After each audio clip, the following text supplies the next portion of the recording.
Hey everybody, this is Steve in the shop again. I just wanted to do a short video here, kind of update you on what we're doing with the 300.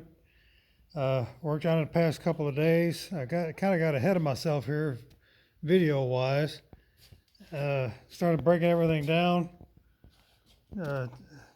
Took the cylinder off, got the fast hitch apart in the rear. Found a boatload of bent up, worn out, and cobbled together crap on the back of this thing. I got it all taken off. Fortunately, I had another fast hitch back here. If you'll see on some of my other videos, you can see the whole thing. I've been cannibalizing this one.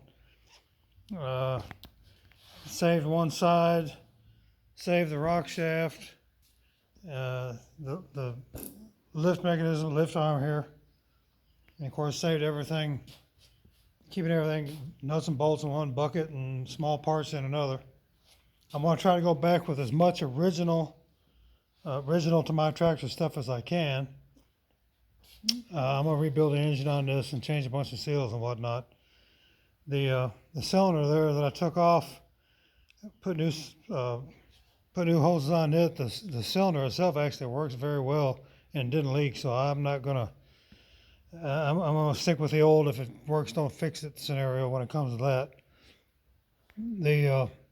This particular fast hitch here was a real pill to get apart. This thing the tractor itself had sat down in the dirt for quite some time. All the pins were rusted. I had to take a heat wrench and wash off some of the stuff and take two parts from this one, parts from that one.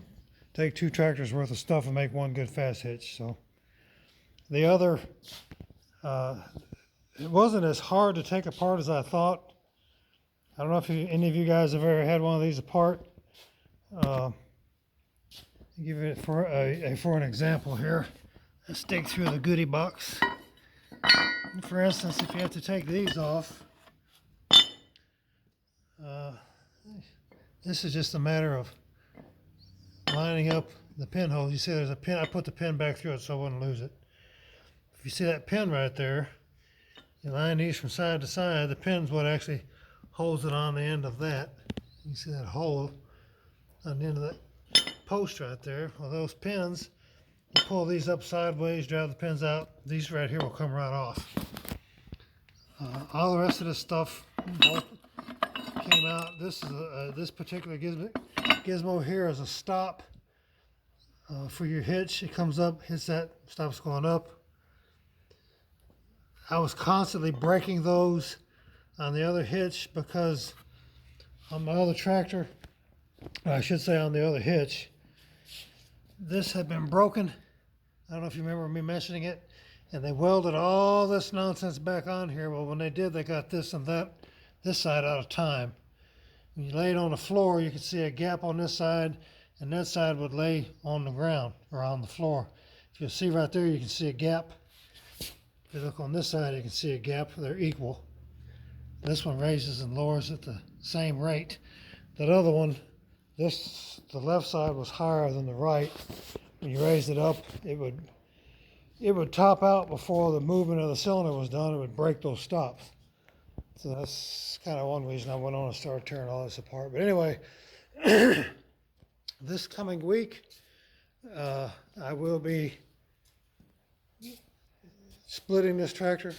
I've got a bad habit of going in nose first on something, and then I realize about halfway through I should have made a video of it.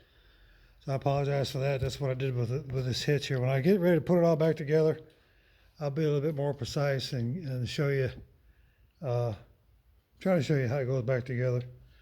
But when it comes time to pull this engine apart, I'll take a little bit more time, obviously. I got, this particular 300 had a H carburetor and an H exhaust manifold on it, but it does have the 169 engine. And I've run a tractor like that for probably 35 years, and it's never been an issue. But when I go back together, it's going to go back with the real and correct manifold. And I just got through rebuilding a real correct 300 carburetor. Looks like an M carburetor. So, like I said, I got the the hitch taken apart. I'll be splitting it. I've got some splitting stands. I'll get her popped in half, spread apart. The clutch on this tractor is almost non-existent. I know I'm going to have to do that. I mean, there's didn't have much left. You know, I've tried to adjust it out, but you get on there and step on it, it's like stepping on a rotten plum. So that's kind of an update on the progress here. Stick with me here and kind of enjoy the ride. I'll get a little bit more in depth as we tear it apart. I did take a pressure washer to this. I soaked this tractor down in oven cleaner. Got a bunch of cheapo dollar store oven cleaner and soaked it down and took a pressure washer to it. And years worth of crap rolled off of here like you wouldn't believe. There's still a lot on there, obviously, but you can see there's a couple different layers of paint came off. And the more crap that comes off when you pressure wash it, that's the less you've got to grind off with a grinder and a brush. So I consider that a pretty good success. The old tractor was oil soaked from numerous leaks and spills and whatnot. I was just glad to get all that mess off of there. So follow me along here.